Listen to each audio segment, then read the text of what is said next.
Here are the top foods that bloat your stomach and bloat your face. Bloating is one of the most common and frustrating digestive issues, and it can occur in different areas of your body for very different reasons. New research reveals that facial bloating and abdominal bloating have completely distinct underlying causes. Understanding the science is key to getting relief and reducing puffiness. You see, facial bloating manifests as swelling around the cheeks, eyes, and even chin. We all know that. It often is most noticeable in the morning after waking up. And gravity and fluid shifts during sleep allows edema to settle in and accumulate in the face, resulting in that puffy appearance. But facial bloating can start even before you go to sleep, when early dehydration begins. So here's what happens inside your body.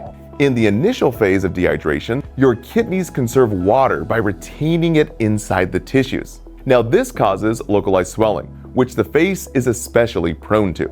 As dehydration progresses, the bloating eventually dissipates. But don't let it get to that point, as chronic dehydration places strain on your overall health. Your face serves as a handy visual cue indicating you need more fluids. Research also shows that facial bloating can result from electrolyte imbalances, particularly excessive amounts of sodium without adequate potassium. You see, sodium draws water into the bloodstream. That's why we say sodium swells the body, while potassium counteracts and allows proper fluid distribution with something called the sodium-potassium pump.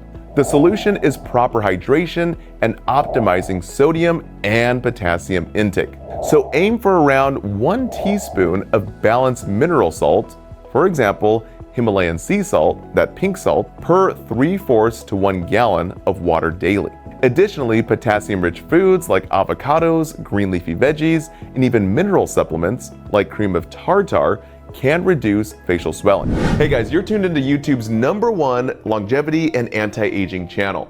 We're talking about proven ways to rejuvenate your body and slow your aging based on new discoveries from top scientists and doctors like Dr. Huberman from Stanford and Dr. David Sinclair from Harvard, the one that's curing aging.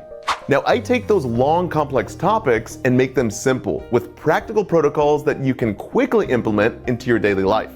I'm going to be releasing new videos Tuesdays, Fridays, and Sundays. So please subscribe and hit that bell notification. I'll also be going live to do a live Q&A where you can ask me anything.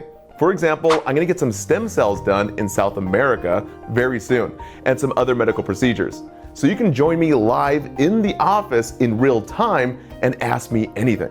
So again, subscribe and hit the bell notification so you don't miss a thing. Now let's explore the distinct causes and solutions for abdominal bloating and stomach distension. Bloating in the abdominal region is primarily caused by gas and improper breakdown of certain carbohydrates, known as FODMAPs. FODMAP stands for fermentable polysaccharides, disaccharides, monosaccharides, and polyols. Now that probably went way over your head, but to make it very simple, sources of high FODMAPs include wheat, beans, dairy, high fructose foods, and sugar alcohols. The body struggles to fully digest these, so they end up fermenting in the large intestine. And this produces excessive hydrogen and methane gas, causing a swollen, uncomfortable abdomen. Basically, a huge Santa Claus bloating belly. Studies have confirmed that reducing high FODMAP foods can drastically decrease stomach bloating in up to 74% of people with irritable bowel syndrome in a study done in 2018. So follow a low FODMAP diet for 4 to 6 weeks and see if it provides relief. Now, another major cause of belly bloating is the underdigested compounds called riffinose, found in coniferous vegetables. For example, cabbage, broccoli, cauliflower, and Brussels sprouts contain riffinose, which we lack the enzyme to break down properly. As a result, riffinose passes undigested into the colon where gut bacteria attempts to ferment it. And again, it produces gas. So lightly steam these coniferous vegetables, it deactivates that riffinose, increasing the digestibility of it. An even more effective technique is fermenting your cruciferous vegetables using salt brine solution. This beneficial bacteria breaks down the riffinose during the fermentation process, creating a kimchi or sauerkraut effect. And this allows you to receive the nutrition of the vegetables, like broccoli, without the bloating side effect. And in addition to diet, several other factors can exacerbate abdominal bloating, including constipation, where poo, or basically stool, backs up and allows gas to accumulate. So by staying hydrated, exercising, and using fiber actually helps to mitigate any constipation. You may also have a magnesium deficiency, because remember, magnesium mellows out the body. So if you have constipation, take magnesium and it should mellow out that digestive system.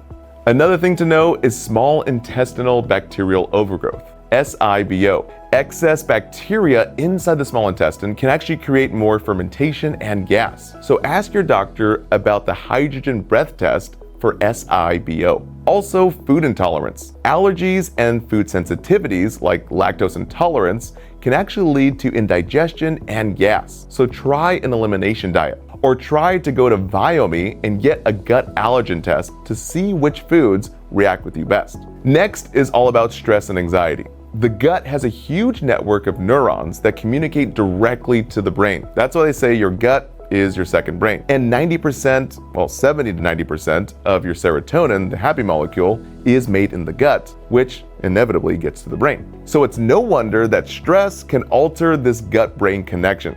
You know, anytime you get bad news, you feel it in the gut, right? So as you can see, facial and stomach bloating stem from very different pathological roots. So pay attention to when and where bloating occurs to get to the root cause. By simply correcting hydration, diet, and gut health, and even lifestyle factors, can all provide dramatic relief from bloating and swollen appearance. So thank you so much for joining me today. Please be sure to subscribe and hit the bell notification button for our future videos dropping this week.